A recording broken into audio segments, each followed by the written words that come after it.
Alors, en Tunisie, donc le réseau il est constitué par des membres qui sont des ONG qui agissent sur tout le bassin méditerranéen mais également sur tous les pays de l'Union européenne. Donc le mandat du réseau, nous avons le siège est à Copenhague, mais nous avons un bureau à Bruxelles, un bureau également à Paris et une mission en Tunisie. Notre objectif c'est de renforcer tout d'abord la société civile. Nous travaillons bien entendu, comme notre nom l'indique, sur les droits humains. Donc l'idée c'est de renforcer les droits humains en Tunisie, notamment pour ce qui est de la mission Tunisie, de renforcer les capacités de la société civile. Donc notre mission c'est d'essayer de les renforcer les capacités, mais également de mettre ensemble toutes les ONG qui travaillent sur les droits humains, donc en vue d'ancrer une culture de démocratie et un État démocratique respectueux des droits humains.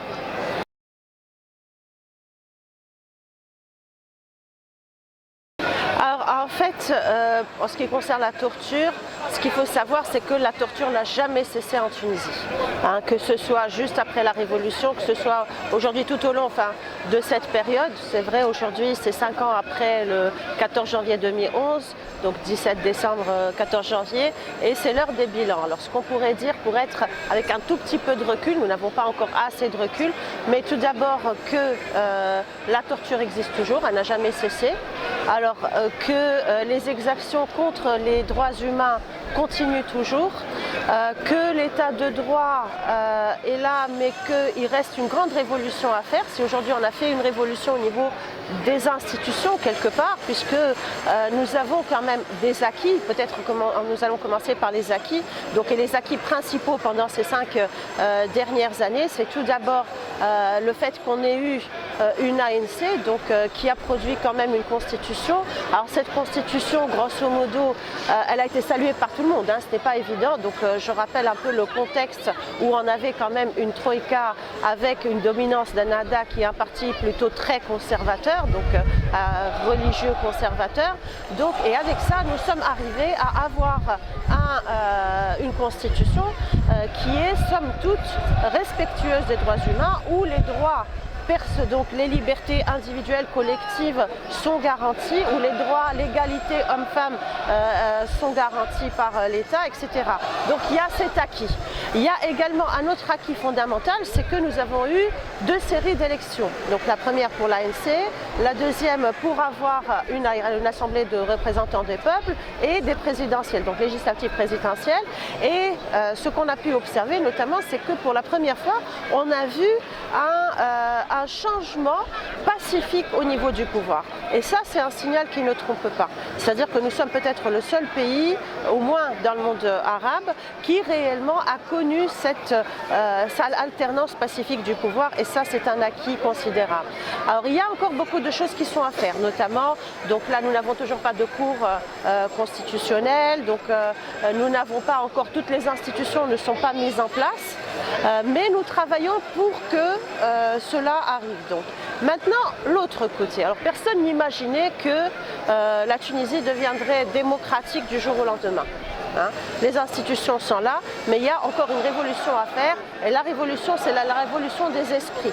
C'est-à-dire que la révolution doit être faite par tous les Tunisiennes et les Tunisiens dans leur tête, dans leur façon de réfléchir, son rapport par rapport à l'autre, par rapport aux institutions.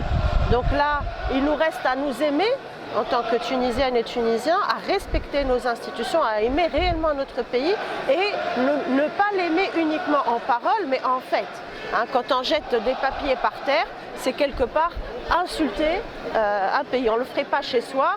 Donc si on le fait dans la rue, c'est que quelque part on ne respecte pas encore l'endroit public comme on le ferait pour un endroit privé. Donc il y a ce travail-là. Au niveau des libertés également, on a vu dernièrement, par exemple, notamment sur l'article 230, qui condamne l'homosexualité en Tunisie. Donc on a vu que, pas uniquement, bien entendu, ça fait grand scandale, puisque le président de la République avait pris position contre cette loi et contre son ministre de la Justice qui a démissionné depuis. donc, et c'était d'ailleurs pas son rôle, mais là n'est pas la question. Donc il y a, mais au niveau des mentalités, au niveau de l'ensemble des personnes, on a vu cette gêne, donc il y a encore ce travail qui est à faire, donc d'accepter l'autre tel qu'il est, en le respectant, même si on n'est pas d'accord. On peut ne pas être d'accord avec certaines choses, ce qui est le cas de tout le monde. On ne peut pas être d'accord avec tout, d'ailleurs, ça n'a pas de sens. Donc chacun, mais il faudrait qu'on apprenne à se respecter, et ça, par contre, c'est tout le travail qui reste à faire. Alors pour revenir à votre question, donc est-ce qu'on observe? Oui, quelque part, je dirais peut-être que c'est de la lassitude, mais c'est aussi compréhensible. Après 5 ans, donc les gens voient que leurs conditions ne se sont pas améliorées, loin de là. Et là j'entends économiquement parlant, donc là le pays est en crise, mais ça, les raisons ne sont pas dues uniquement à ce que traverse le pays, mais également à ce qui traverse en termes de terrorisme. Je rappelle tout simplement que ce qui se passe, notre crise a été accentuée parce qu'il y a l'attentat au Bardo, ensuite l'attentat à Sousse, etc. Donc tout ça a eu un effet néfaste sur le tourisme, plus que néfaste, a anéanti le tourisme cette année. Donc la crise s'est accentuée. Déjà que le terrain n'était pas propice, disons, à l'investissement, à la croissance. Donc effectivement, les gens quelque part en ont marre. Et ça, ce qui peut expliquer qu'ils lâchent un peu, qu'ils ont laissé baisser un peu la garde et qu'ils s'occupent d'autres choses. Maintenant, au point de vue gouvernement, effectivement, nous avons peur aujourd'hui parce que nous avons observé que, et nous avons prévenu d'ailleurs, que sous couvert, donc il ne faut pas que sous couvert de la lutte contre le terrorisme, donc laisser passer des exactions contre les droits humains. Nous sommes tous contre le terrorisme, je ne pense pas qu'il y ait une personne, à part les terroristes eux-mêmes, qui soit pour le terrorisme.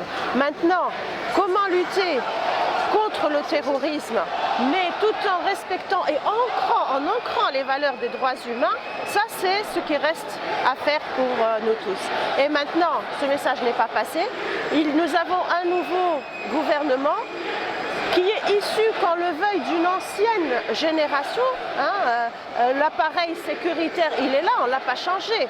On l'a pas changé. Donc les mentalités au niveau de cet appareil sécuritaire sont restées quasiment les mêmes. Alors maintenant qu'ils ont un peu plus de mandats pour lutter contre le terrorisme, ils utilisent également ce mandat pour avoir des dépassements. Et donc ça, bien entendu, il faudrait qu'on soit là, qu'on dénonce. Et d'ailleurs nous le faisons tous, la société civile n'a pas arrêté donc, de dénoncer tous les dépassements, que ce soit au temps de la Troïka, que ce soit aujourd'hui.